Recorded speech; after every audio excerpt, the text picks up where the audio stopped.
अस्सलाम वालेकुम dear students. आज का जो टॉपिक है क्लास 10 की केमिस्ट्री में, चैप्टर का नाम है केमिकल इक्विलिब्रियम, टॉपिक का नाम इक्विलिब्रियम कांस्टेंट। पिछली क्लास में हमने पढ़ा था लॉ ऑफ मास एक्शन के बारे में। तो इसमें जो एंड तक हमने पढ़ा था वो जो डेरिवेशन की थी, इसमें हमने एंड में केसी निकाला था। केसी तो हमने कहा कि ये एक कांस्टेंट है, कांस्टेंट टर्म है केमिकल इक्विलिब्रियम में। जब दो कांस्टेंट, मैथमेटिकल रूल है, जब दो कांस्टेंट आपस में डिवाइड या मल्टीप्लाई हो जाए तो एक नया कांस्टेंट देता है। तो इसको हमने केसी का नाम दिया। केसी हमारे पास रेट कांस्टेंट होता है रिएक्टेंट और प्रोडक्ट का, जब वो इक्विलिब्रियम पे हो। तो आज हम पढ़ेंगे इक्विलिब्रियम कांस्टेंट। इक्विलिब्रियम कांस्टेंट हमारे पास क्या है? इक्विलिब्रियम कांस्टेंट का डिफिनीशन जो है, equilibrium constant is the ratio, equilibrium constant is the ratio of product of molar concentration of product to the product of molar concentration of reactant at equilibrium. Equilibrium simple सी बात है, हमारे पास एक ratio होता है product और reactant के दरमियान। यहाँ पे ये प्रोडक्ट यूज़ हुआ है दो दफ़ा। प्रोडक्ट, ये भी प्रोडक्ट है, ये भी प्रोडक्ट। तो ये प्रोडक्ट जो है ये मैथमेटिकल प्रोडक्ट है। मैथमेटिकल प्रोडक्ट मतलब मल्टीप्लिकेशन। तो इसका मतलब है हासिल ज़रब के, दोनों रिएक्टेंट के या प्रोडक्ट के हासिल ज़रब के, इसका ये मतलब है। अभी मैं एक एक्सप्रेशन लिखूँगा, कैसे एक्सप्रेशन आप समझ जाएंगे इस पे। तो in each concentration raise to the power equal to the coefficient. जो हमारे पास एक केमिकल इक्वेशन होता है, इसमें जो मोलर कंसंट्रेशन रिएक्टेंट का होता है या प्रोडक्ट का होता है, तो इसको हम कहते हैं कोएफिशिएंट। तो हमारे पास जो कोएफिशिएंट होते हैं केमिकल इक्वेशन में, तो ये असल में मोलर कंसंट्रेशन शो करता है। एक रिएक्टेंट का या प्रोडक्ट का क्या शो करता है? मोलर कंसंट्रेशन शो करता है। तो हम जब ऐसे केसी फॉर्म में लिखते हैं, केसी एक्सप्रेशन में लिखते हैं, तो याद रखिए प्रोडक्ट जो है आप ऊपर लिखो, ये जो है नोमिनेटर में लिखोगे, और रिएक्टेंट जो है आप डिनोमिनेटर में लिखोगे।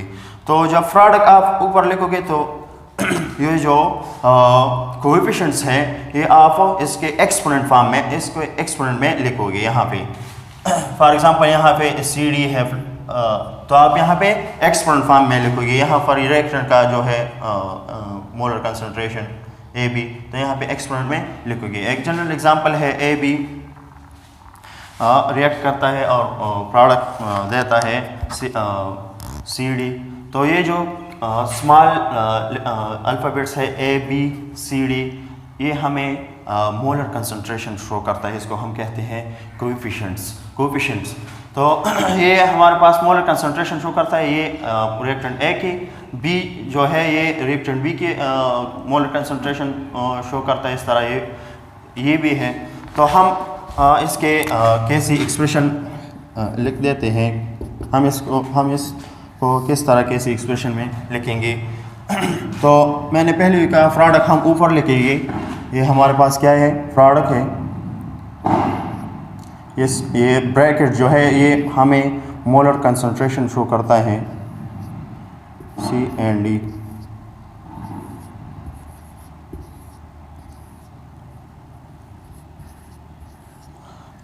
यहाँ पे जो एक्सपोनेंट है, तो हम यहाँ पे वो एक्सपोनेंट में जो कोएफिशिएंट है हम यहाँ पे एक्सपोनेंट में लिखेंगे। सॉरी,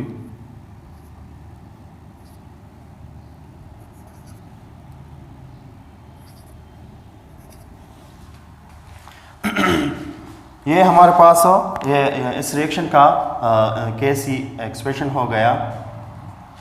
एक स्पेसिफिक एग्जांपल है हमारे पास हाइड्रोजन, नाइट्रोजन रिएक्ट करता है हाइड्रोजन के साथ और अमोनिया बनाता है।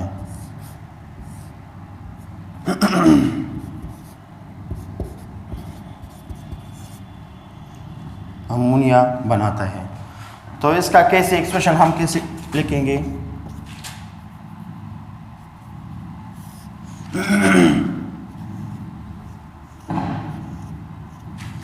ये हमारे पास नाइट्रोजन का मोलर कंसंट्रेशन हो गया और ये जो एक्सपोनेंट है ये हम एक कोएफिशिएंट है ये हम ऊपर लिखेंगे और ये जो है अमोनिया है ये 2 मोल है तो ये मोलर कंसंट्रेशन हम एक्सपोनेंट में लिखेंगे। तो ये केसी एक्सप्रेशन हो गया इस रिएक्शन के। इस तरह और भी एग्जांपल्स हैं। फॉर एग्जांपल हाइड्रोजन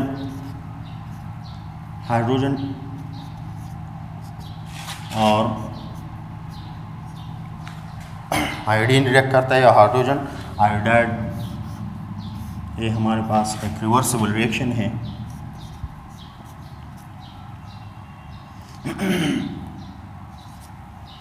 इसका केसी एक्सप्रेशन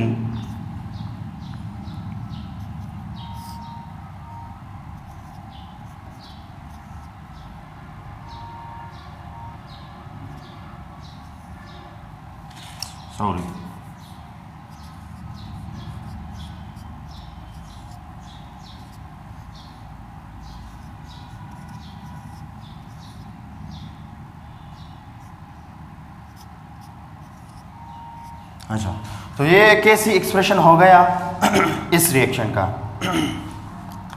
याद रखिए केसी जो इक्विलिब्रियम कांस्टेंट है वो इंडिपेंडेंट होगा इनिशियल कंसंट्रेशन के प्रोडक्ट रिएक्टेंट, और ये जो है सिर्फ डिपेंड करेगा टेम्परेचर पे। अच्छा, ये एक रिवर्सिबल रिएक्शन है, ये उस टॉपिक के साथ लिंक है। एक एग्जांपल है रिवर्सिबल रिएक्शन है, सल्फर डाइऑक्साइड रिएक्ट करता है ऑक्सीजन के साथ, तो हमें रिजल्ट में क्या देता है? सल्फर ट्राइऑक्साइड देता है। ये प्रोडक्ट है और ये दोनों हमारे पास रिएक्टेंट हैं। तो हम इसके डेरिवेशन करते हैं according to law of mass action.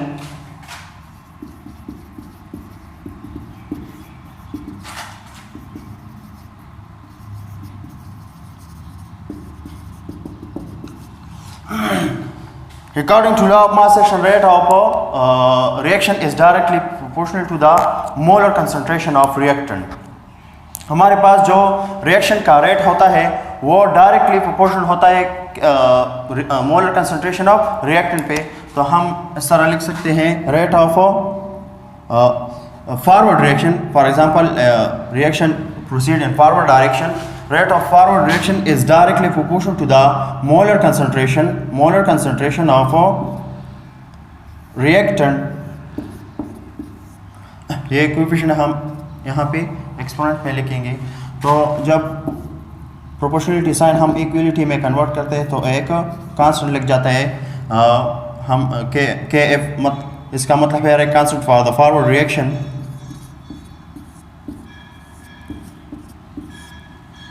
इस तरह जो है जब प्रोडक्ट बन जाए तो वो वापस डिकम्पोज होगा, तो इसका रेट जो है वो डिपेंड करेगा, डायरेक्टली प्रोपोर्शनल होगा rate of reverse reaction is directly proportional to the product of molar concentration of reactant. हमने पढ़ा था लॉ ऑफ मास एक्शन में। तो सल्फर ट्राइऑक्साइड इसका जो एक्सपोनेंट है हमने यहाँ पे लिख दिया। तो वो भी जब हम प्रोपोर्शनली साइन इक्वलिटी में कन्वर्ट करते हैं तो यहाँ पे एक कांस्टेंट लग जाता है, इसको हम कहते हैं rate constant for the reverse reaction.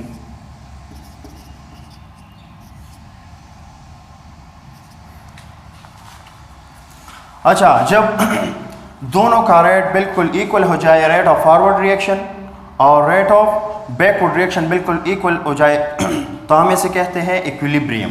The reaction is a state of equilibrium. तो जब इक्विलिब्रियम पे हो reaction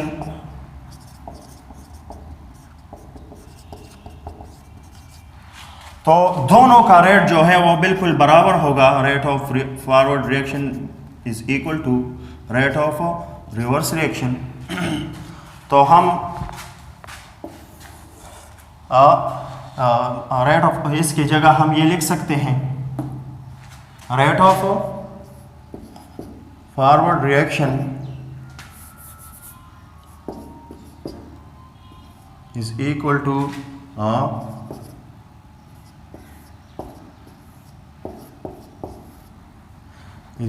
to rate of reverse reaction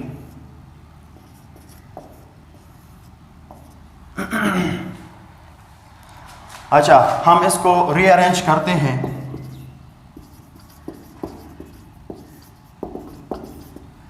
ये वो इक्वेशन जो है हम इसको रीअरेंज करते हैं, तो ये जो है रेट कांस्टेंट है, ये जब इक्वलिटी साइन से यहाँ पे आ जाए तो क्या होगा, डिवाइड होगा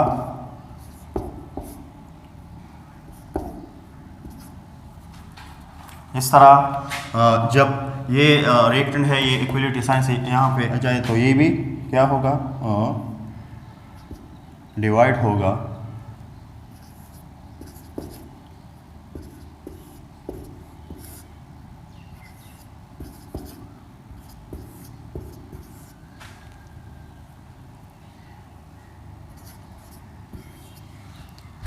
अच्छा, ये दो रेट कांस्टेंट है।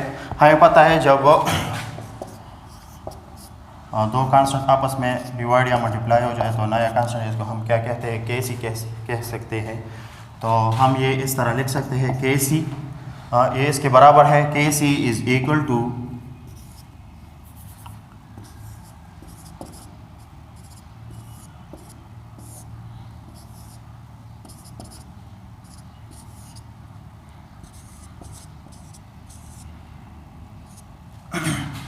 ये इस रिएक्शन का केसी एक्सप्रेशन है। अच्छा, ये टॉपिक यहाँ तक काफ़ी है, ख़त्म हो गया। इंशाल्लाह नेक्स्ट टॉपिक वो जो है वो होगा कंडीशन पढ़ेंगे इंशाल्लाह कल। ये जो ये एग्जांपल्स हैं प्रैक्टिकल प्रॉब्लम 9.3 पेज नंबर 9 पे, ये आप घर पे कर ले, प्रैक्टिस कर ले। कोई मसला हो तो आप कमेंट सेक्शन में कह सकते हैं, ठीक है। Thank you.